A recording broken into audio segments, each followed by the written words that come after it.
Et bonjour tout le monde, j'espère que vous allez bien.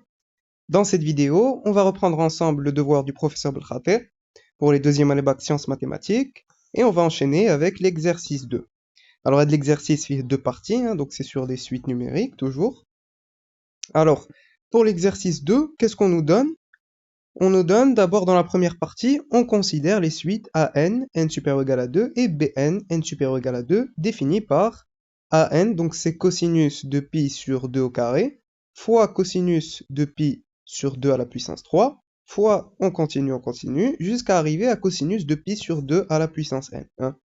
Très bien, alors, on a AN, c'est ça, et BN, c'est AN fois cosinus de pi sur 2 à la puissance n. Très bien. Alors, ici, on doit montrer dans la première question que la suite AN, n supérieur ou égal à 2, est bornée et monotone. Alors, on va d'abord commencer par la monotonie, ensuite on va voir si elle est bornée. Alors pour la monotonie, soit n supérieur ou égal à 2, donc AN c'est ça, donc si je veux AN plus 1, eh bien je rajoute cosinus de pi sur 2 à la puissance n plus 1, fait le produit. Donc je multiplie par cosinus de pi sur 2 à la puissance n plus 1. Alors pour voir la monotonie, eh bien je vais calculer AN plus 1 sur AN. Je vais voir si ça c'est supérieur ou égal à 1. Dans ce cas-là, elle est croissante. Si c'est inférieur ou égal à 1, dans ce cas-là, elle est décroissante. Alors, bien sûr, AN plus 1, donc c'est tout ça. AN, c'est tout ça. Et donc, on peut simplifier. Adarimshi maada, adaradimshi, adukamin radimshi, ou radiprali cosinus de pi sur 2 à la puissance n plus 1. Alors, bien sûr, si je regarde sur le cercle trigonométrique, alors ici, j'ai pi sur 2 au carré. Donc, bien sûr, pi sur 2 au carré, c'est pi sur 4. Donc, on est bien compris entre 0 et pi sur 4. Pi sur 4 a dit qu'on est à. Donc, on va être ici. Ensuite, si je prends pi sur 2 à la puissance 3, donc on va être un peu plus petit que pi sur 4, on va descendre ici, mais on va rester entre 0 et pi sur 4. Ensuite, on continue jusqu'à pi sur 2 à la puissance n. On va rester toujours entre 0 et pi sur 4, on va rester ici. Et bien sûr, c'est pareil pour pi sur 2 à la puissance n plus 1. Alors, si on est de ce côté-là du cercle trigonométrique, eh bien ici les cosinus sont décroissants. Entre 0 et pi sur 2, le cosinus est décroissant, donc je vais devoir inverser le sens de l'inégalité. Donc si je mets le cosinus ici, eh bien j'aurai cosinus de pi sur 4, c'est racine de 2 sur 2, ou j'aurai cosinus de 0. La même chose pour cosinus de pi sur 2 à la puissance 3, donc ça va toujours rester entre racine de 2 sur 2 et 1. La même chose pour tous les autres que j'ai, Hadoukamlin, ils sont compris entre racine de 2 sur 2 et 1. Donc bien sûr ici, j'ai quoi? J'ai ça, c'est-à-dire AN plus 1 sur AN. Donc ça c'est AN plus 1 sur AN, donc c'est plus petit que 1. Donc voilà. Et donc on peut dire que AN plus 1 est plus petit que AN. Et là on a montré que la suite AN, n supérieur ou égal à 2, est décroissante. Alors maintenant pour montrer qu'elle est bornée, alors si je reviens à AN, AN, c'était ce produit-là, cosinus de pi sur 2 au carré, jusqu'à fois cosinus de pi sur 2 à la puissance n. Alors ici, justement, là j'ai cosinus de pi sur 2 au carré, cosinus de pi sur 2 au cube, jusqu'à cosinus de pi sur 2 à la puissance n plus 1. Donc si je fais le produit, ça, fois, etc., jusqu'à fois ça, eh bien ça va rester compris entre... Alors tout ça, c'est positif, les deux camines, ils sont positifs. Donc ça va rester compris entre 0 et 1. Donc voilà, je peux dire que le produit, ça c'est AN, c'est toujours entre 0 et 1, et donc AN est compris entre 0 et 1, et ça veut dire que la suite AN, elle est bornée. AN supérieur ou égal à 2 est donc bornée. Voilà. Parfait. Maintenant on peut passer à la question 2. Alors question 2, montrer que pour tout x dans R, cos carré de x moins cos de 2x est toujours positif. Ici, il va falloir reconnaître une petite formule de trigonométrie. Cosinus de 2x, en fait, c'est 2 cos carré de x moins 1. Donc, on va remplacer ça par 2 cos carré de x moins 1. Alors, formule de trigonométrie, donc cos de 2x, c'est 2 cos carré de x moins 1. Donc, pour tout x dans R, alors on doit calculer ça. Je remplace cos de 2x par ça, donc le voilà. Cos carré de x moins 2 cos carré de x, ça nous fait moins cosinus au carré de x.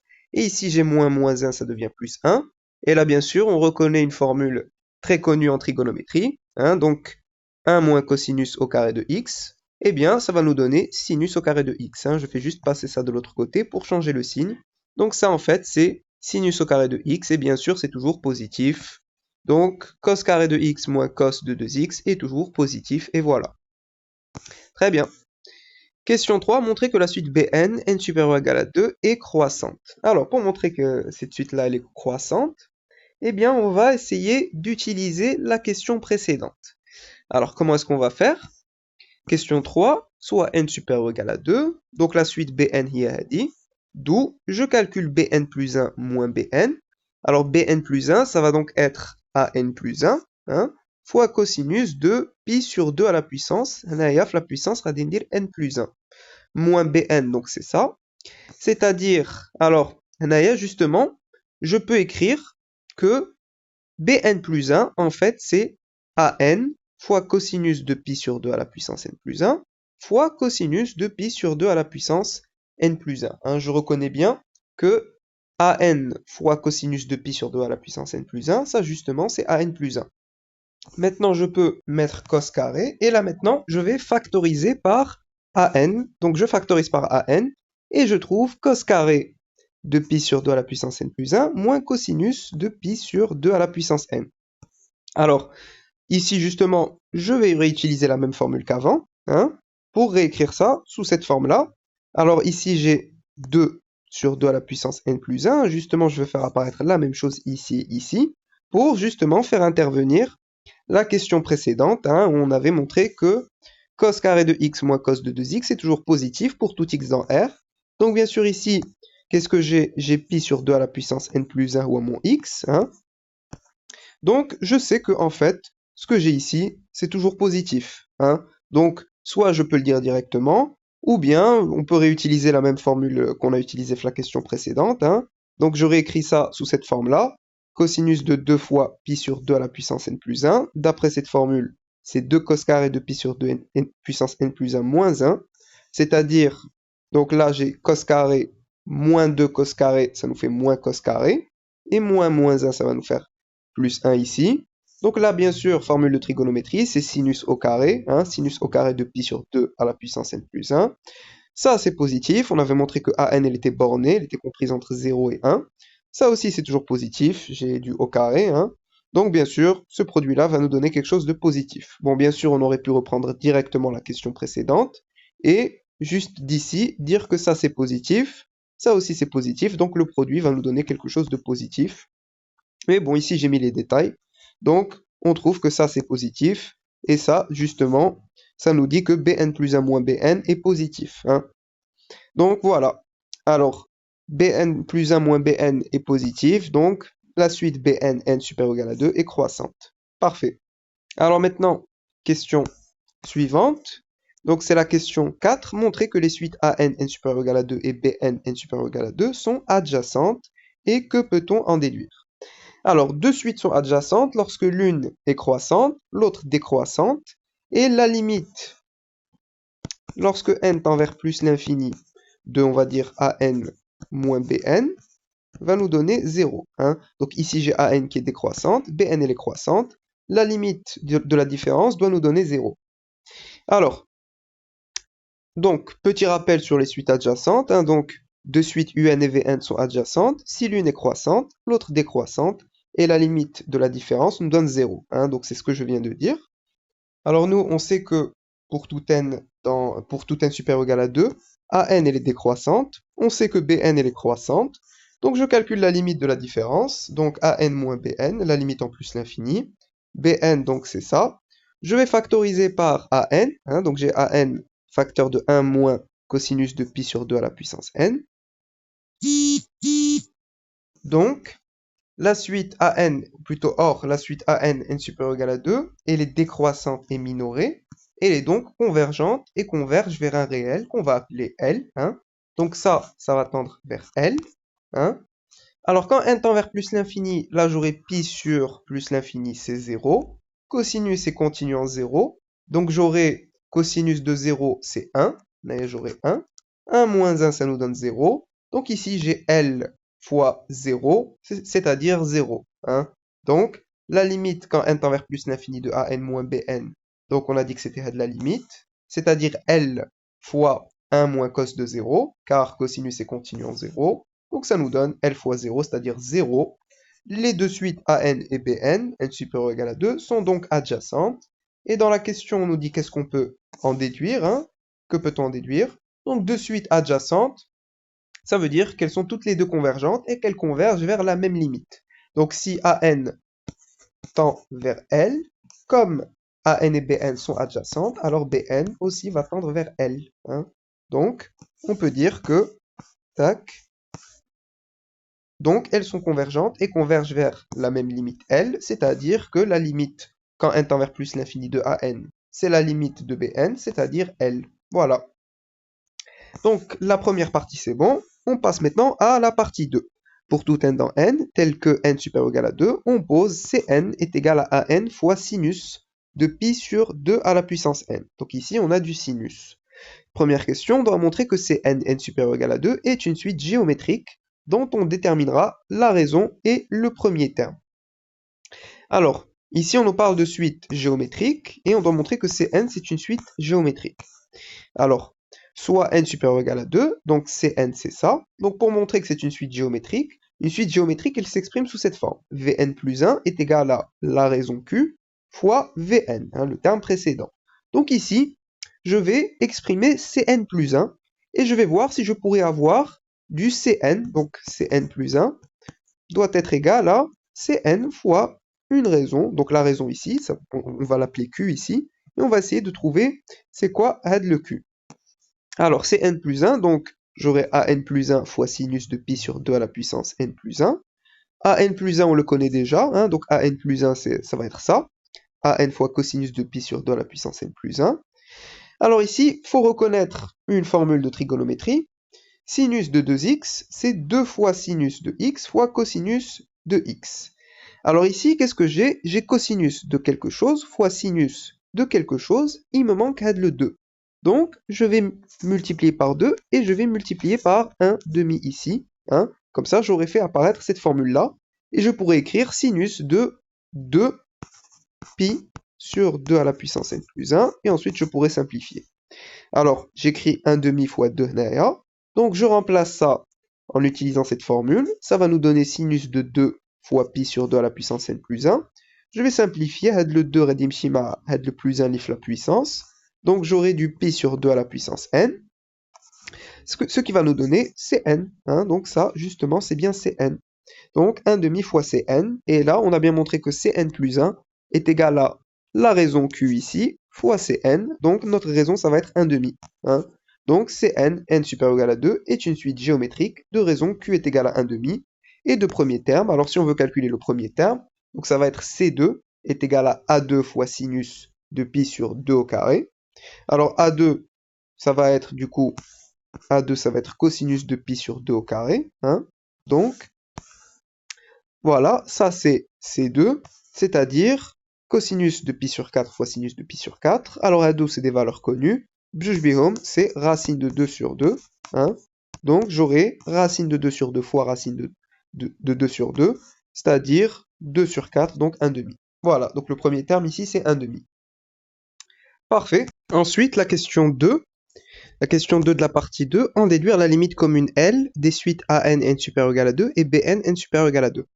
Alors ici, on va revenir à Cn et on va essayer d'exprimer Cn, sachant que lorsqu'on a une suite géométrique, Vn, on peut l'écrire sous la forme V0, donc le premier terme, fois Q, la raison, à la puissance n. Ou bien, on peut aussi l'écrire Vp fois Q à la puissance n moins p. Hein, donc lorsqu'on commence à partir du pème terme, on met Vp fois Q à la puissance n moins p. Donc ici, comme on commence à partir de 2, puisque n est supérieur ou égal à 2, on va mettre que Cn est égal à C2 multiplié par Q à la puissance n moins 2. Hein. Donc, on va écrire ça. Alors, tac, pour tout n supérieur ou égal à 2, on a donc Cn, on peut l'écrire comme ça, C2 fois la raison 1 demi puissance n moins 2, c'est-à-dire que Cn, donc on sait que c'est an fois sinus de pi sur 2 à la puissance n, donc c'est ce qu'on nous a donné, est égal à C2, le premier terme qu'on a 1 demi, fois la raison à la puissance n moins 2. Alors ici, je peux faire la somme des exposants. 1 plus n moins 2, ça va nous faire n moins 1. Ce qui va nous donner, ça, je le fais passer de l'autre côté, au dénominateur. Hein, donc voilà, an, donc c'est ça. D'où je peux dire que la limite quand n tend vers plus l'infini de an, donc c'est la limite quand n tend vers plus l'infini de ça. Hein. Donc en fait, ici, on va chercher la limite quand n tend vers plus l'infini de an. Et comme on sait que an et bn sont convergentes, si on trouve la limite en plus l'infini de an, alors on va aussi trouver celle de bn. Alors, en plus l'infini, quand n tend vers plus l'infini, le sinus, j'aurai pi sur plus l'infini, c'est 0. Donc ici, j'aurai quelque chose qui va tendre vers 0. Donc, sinus de 0, c'est 0, hein, puisque sinus est continu en 0. Ici, j'aurai aussi 0, hein, puisque 1 demi est compris entre moins 1 et 1, inégalité stricte. Donc, à la puissance plus l'infini, donc ça va nous donner 0. Hein, ça va tendre vers 0. J'aurai donc une forme indéterminée du type 0 sur 0. Donc ici, on va faire appel à cette limite usuelle. La limite quand x tend vers 0 de sinus x sur x, c'est 1. Donc, il faut que je fasse apparaître ce que j'ai à force le sinus au dénominateur.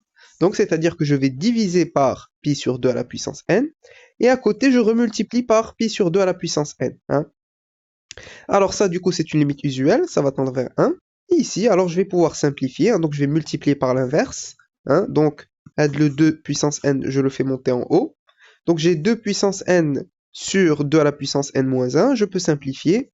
N moins n moins 1, ça va nous faire 1. Hein. Donc j'aurai du 2 à la puissance 1, c'est-à-dire 2. Hein. Donc je trouve 2 sur pi, fois, alors ça, Rolna, c'est une limite usuelle, ça tend vers 1. Donc en fait, on va trouver 2 sur pi fois 1, c'est-à-dire 2 sur pi. Voilà. Donc la limite en plus l'infini de an, c'est 2 sur pi. Donc on peut aussi en déduire la limite en plus l'infini de bn, hein, puisqu'elles sont adjacentes. Donc elles ont la même limite, c'est-à-dire 2 sur pi. Voilà. Ok, alors ensuite, question 3, montrer que pour tout x dans R, valeur absolue de 1 moins cos x est toujours plus petit que x au carré sur 2. Alors ici, on n'a pas vraiment besoin de la valeur absolue, puisque cos de x, pour tout x dans R, c'est toujours plus petit que 1. Donc, moins cos x est toujours plus grand que moins 1. Je fais passer le moins 1 de l'autre côté. Donc, j'aurai 1 moins cos x qui est toujours positif. Hein. Donc, ça, c'est toujours positif. Donc, en soi, on n'a pas vraiment besoin de la valeur absolue. Mais bon, on va essayer de montrer ça. Et pour montrer ça, alors on peut faire une étude de fonction. Hein. Donc, première méthode, je vais vous montrer deux méthodes. La première, c'est avec une étude de fonction. Alors, on pose h de x est égal à x au carré sur 2 plus cos x moins 1 pour tout x dans R. Alors, d'abord, on va voir sur R+, ensuite, on va voir sur R-. Hein. Alors, sur R+, donc de la fonction, elle est dérivable, bien sûr. C'est les dérivables comme somme de fonctions dérivables sur R+.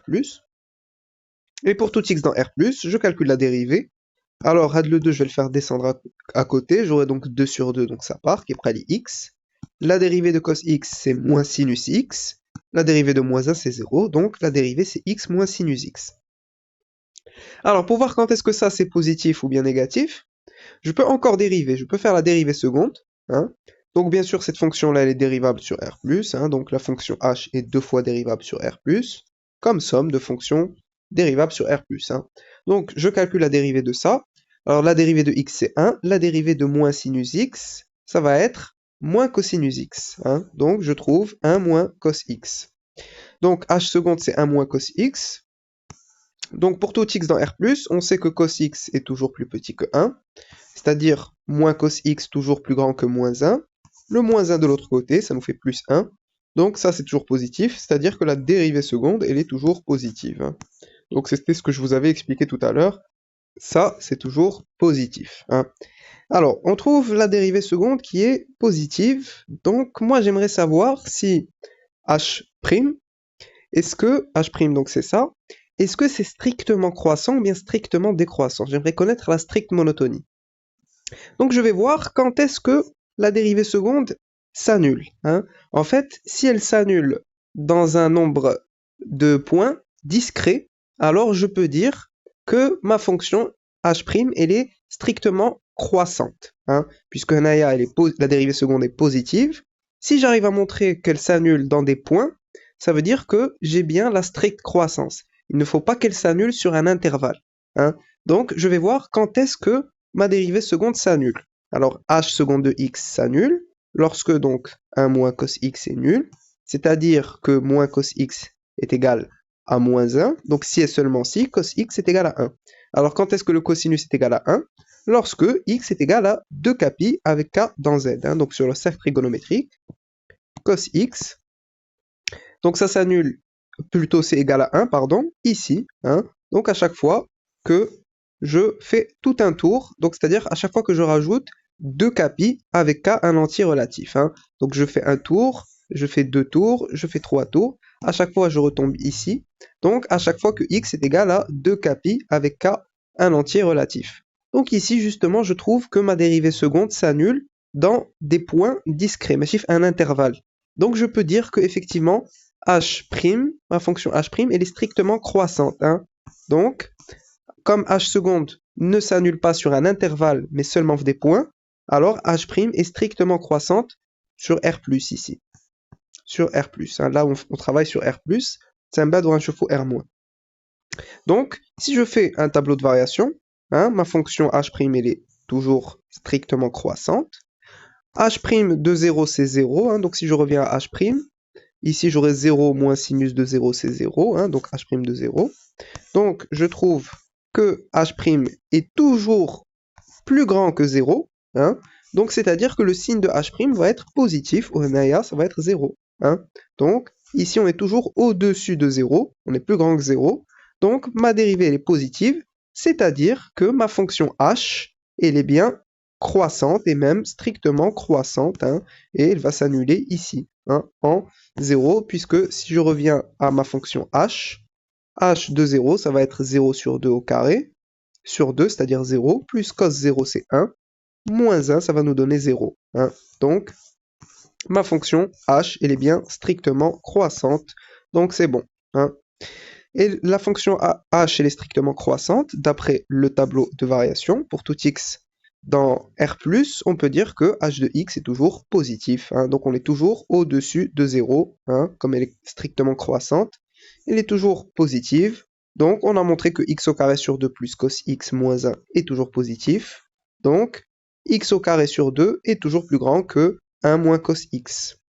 Alors ça c'est sur R+, maintenant sur R-, si on veut travailler sur R-, on va juste faire un changement de variable. On sait que ça, c'est toujours vrai pour x positif. Donc, je vais prendre x négatif, soit x dans R-. On pose t est égal à moins x, qui va donc être positif. D'après ce qu'on a démontré juste ici, hein, donc t, comme il est positif ici, t au carré sur 2 est toujours plus grand que 1 moins cos de t.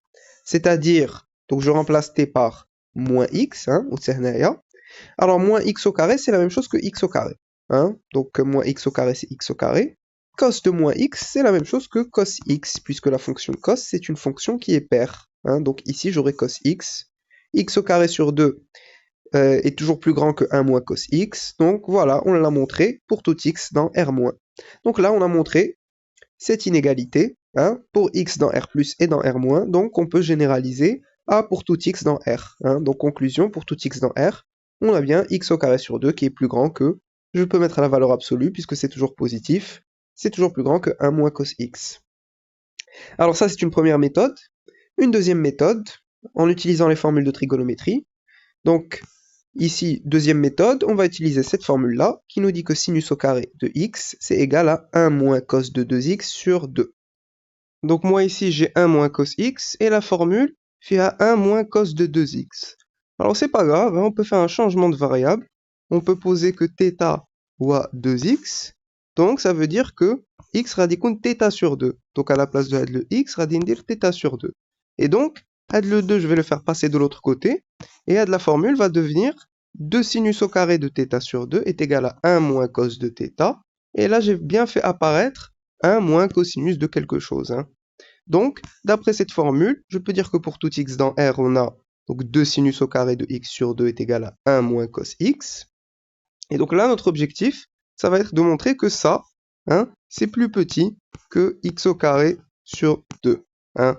Alors, pour essayer de montrer ça, on va utiliser une propriété du sinus qui nous dit que sinus x en valeur absolue est toujours plus petit que x en valeur absolue. Hein. Ça, c'est une propriété qui peut être très utile dans les démonstrations, propriété du sinus, mais bon, peut-être vous l'avez déjà vu dans des exercices, mais entre nous, on va essayer de la démontrer. On va essayer de démontrer cette inégalité.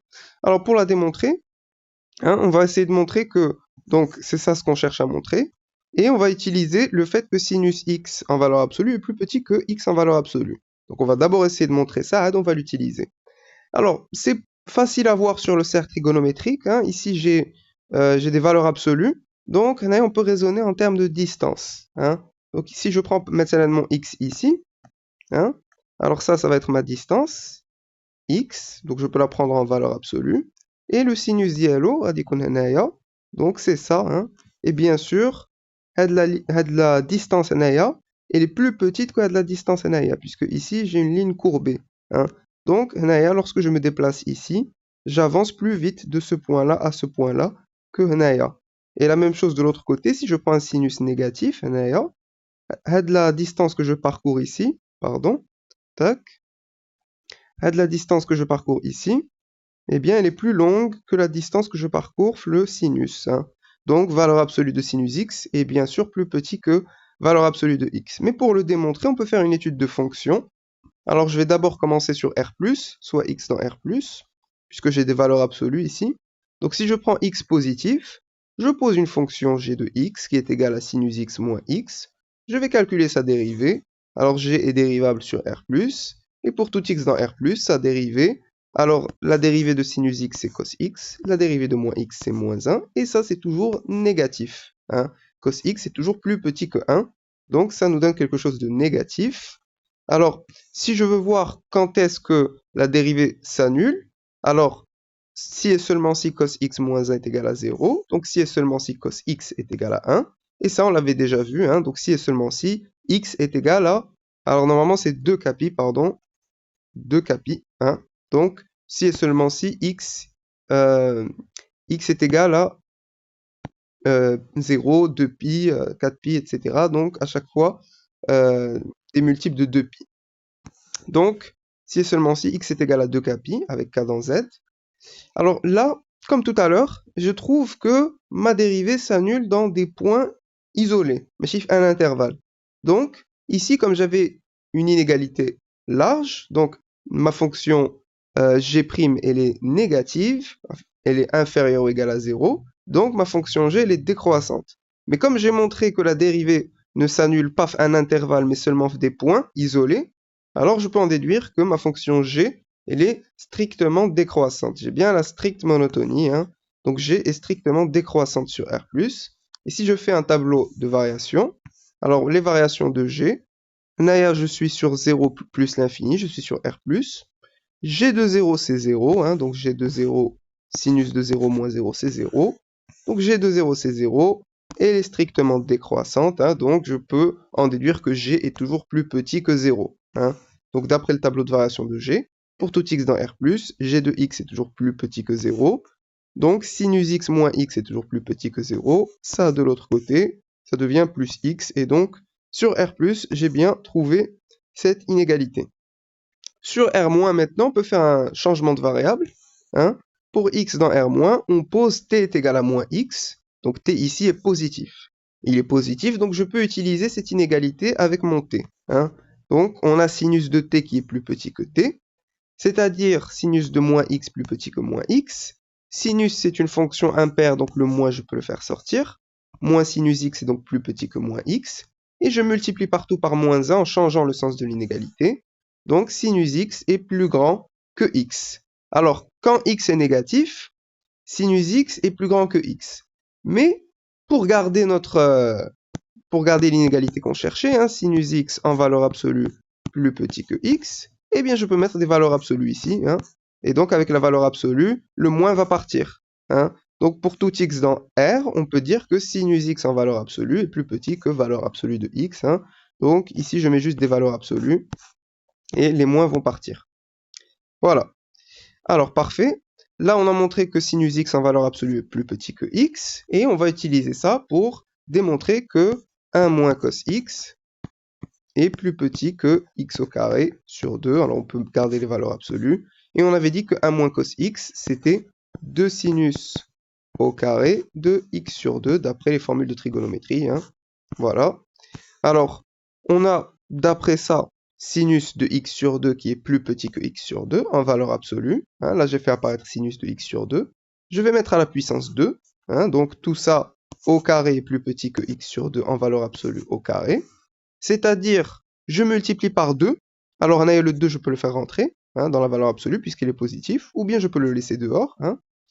La puissance, je peux la mettre à l'intérieur de la valeur absolue. Hein. Et pareil ici, à de la puissance, je la mets à l'intérieur. Donc là, qu'est-ce que j'ai? J'ai bien fait apparaître 1 moins cos x, hein, en valeur absolue ici.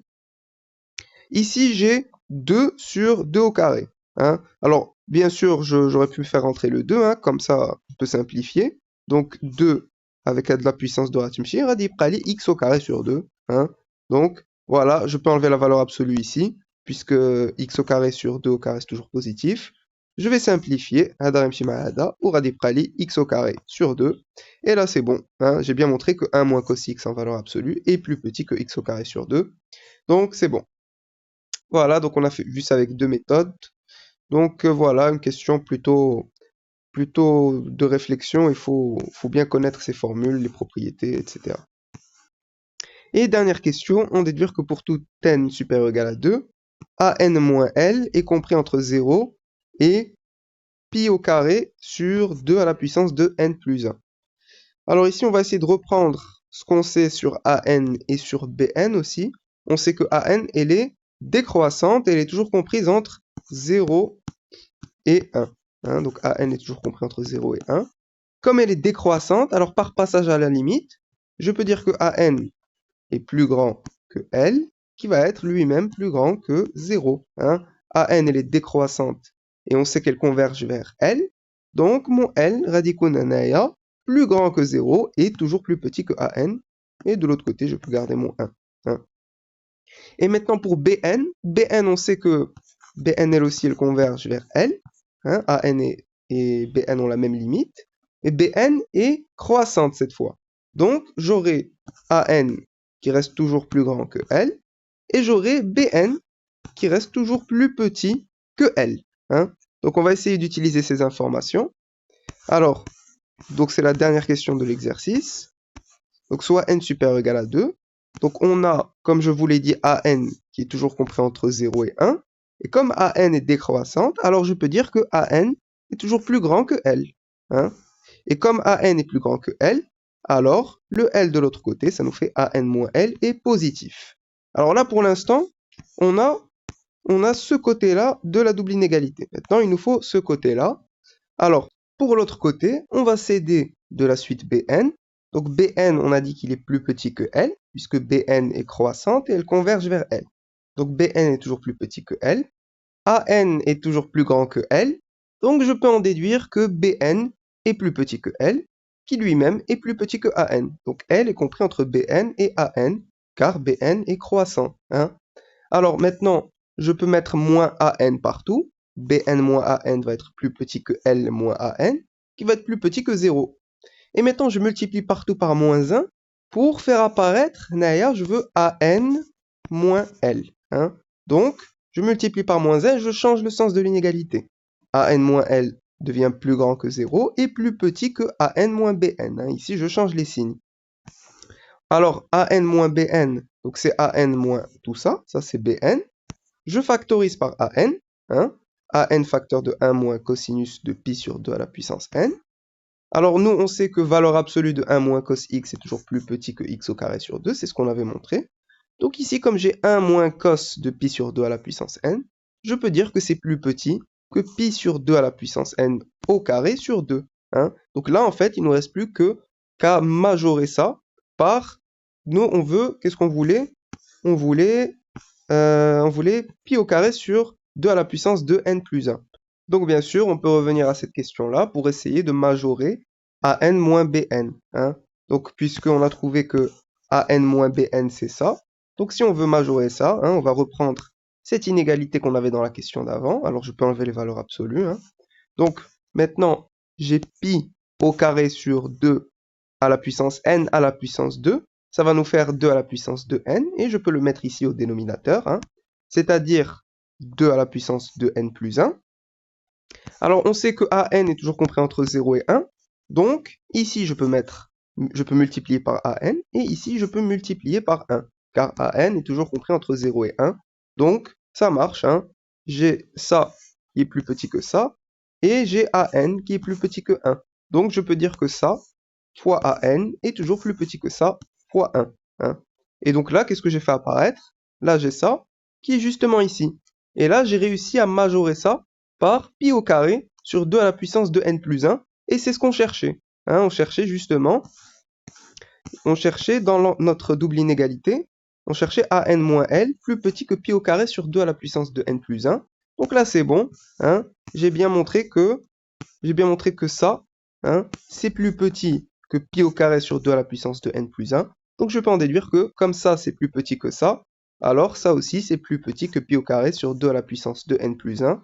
Et donc c'est terminé, hein. Donc conclusion, pour tout n supérieur ou égal à 2, an moins l est bien compris entre 0 et pi au carré sur 2 à la puissance de n plus 1, inégalité large. Donc on a terminé notre exercice. Alors j'espère que cette vidéo vous a plu. N'hésitez pas à mettre vos remarques et vos suggestions en commentaire. N'oubliez pas de liker et de partager la vidéo, et je vous dis à très bientôt.